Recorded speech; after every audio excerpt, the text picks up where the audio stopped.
pistol under my head. So howdy y'all, I figured I'd do a little discussion about this song, and I think I'm going to start doing a discussion about all the songs that I upload here on YouTube. And I'll try and get those out on Saturday, and if they can't be Saturday, it'll be Sunday. But I'll try and do it for Saturday. It'll just be a discussion of whatever song I uploaded that week. Sort of inspired by what Clifton Hicks does. And I learned a lot of these songs from Cliff. I didn't actually learn this one from him, but I do learn a lot of them from him. And he records this song and he uploads it, and then a little while later he'll record a video and tell you how to play it, or he'll talk to you about the song. And I figured when I learn these songs, I also try and learn the story of them, because I think that's just as important as the actual song. So this week I recorded Little Sadie, which is an old murder ballad that comes from Carolina. And I don't know when it was recorded, and I don't know when it was first written, that is. And I don't know who wrote it. And I don't know that we know who wrote it or when it was first written. I think it might be just listed as traditional, so to speak. But it comes from Carolina, we think. That's because it talks about Thomasville, which is a town in North Carolina. And the murderer in the song, he, flees down to Jericho, which is an area in South Carolina, which I believe used to be a plantation, if I remember that right. I believe it used to be a plantation that is now sort of just an area, but the sheriff of Thomasville in the song, he comes down and he overtakes the murderer in Jericho. That's in the verse, standing on the corner ringing a bell, up jumped sheriffs from Thomasville. And then in the previous verse, made a good run but a little too slow, overtook me in Jericho. So this song, I know this song from the Clarence Ashley recording that he made in the 60s, which I believe has Doc Watson on guitar. That's where I originally know the song, but I didn't really get the banjo part from that. It's similar what I play, and you can hear it in the recording that Clarence Ashley made with solo banjo in the 1920s. It's just him and his banjo singing. And you can hear some of the similarities in the banjo parts that I believe he's also playing in the same tuning I am. But he plays this thing, that, and some, and that's where I think that's pretty common to play that. But I actually got this banjo part from Molly Tuttle, who's a guitar player, I'm sure you all know. And she was doing this video I watched where she was discussing her claw hammer guitar.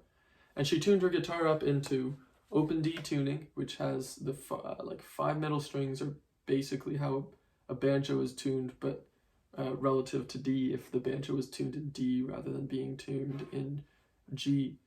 Or maybe it's the 4 middle strings are the same, but the point is that, so because of this, anything that you play in open D on guitar, you can also transfer onto banjo. So she plays that, and then she tunes the 1 string up a semitone, and it gives her this tuning relative. I actually am not, I'm thinking about this as if it was open G with the B raised to the C, but I tune down so that I can sing with it. But it gets you this tuning called mountain minor.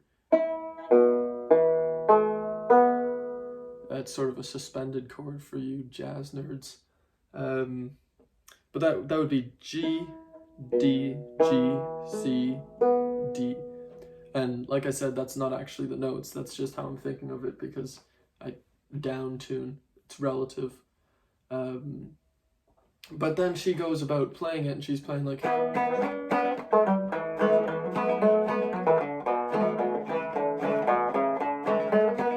she does this thing.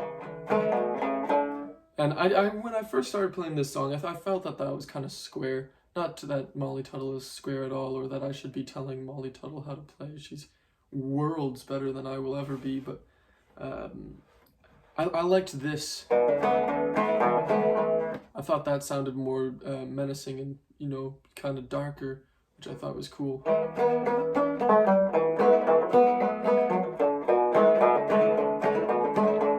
And I felt like that was also closer to what I heard Clarence Ashley doing, but I think he mixes the two different ways to play that, the and the, you know.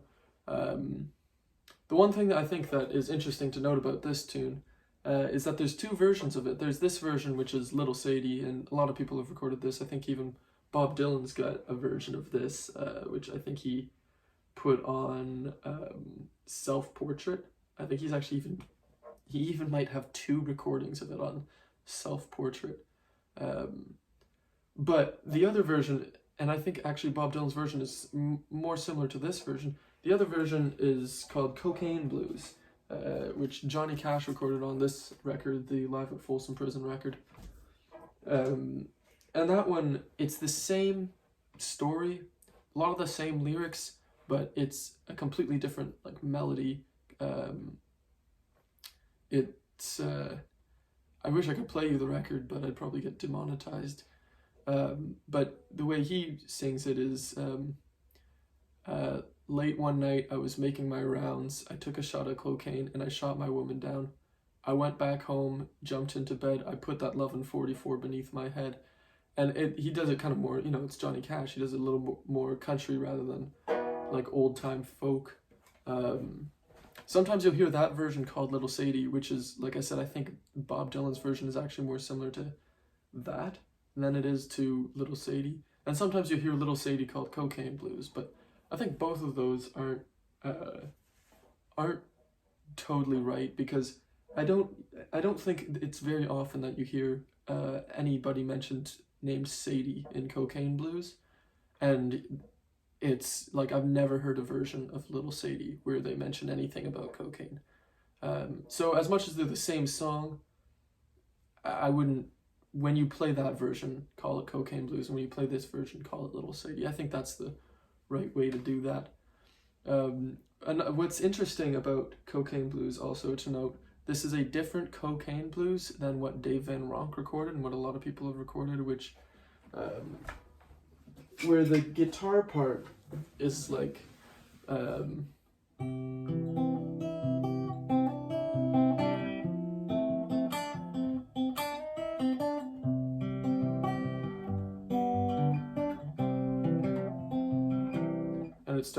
it's like a talking blues almost. It starts like, every time me and my baby go uptown, police come and they knock me down, cocaine running all around my brain. That's a different song, so I won't discuss that one very much, but it's just a note that those are two different songs, Cocaine Blues and the other Cocaine Blues.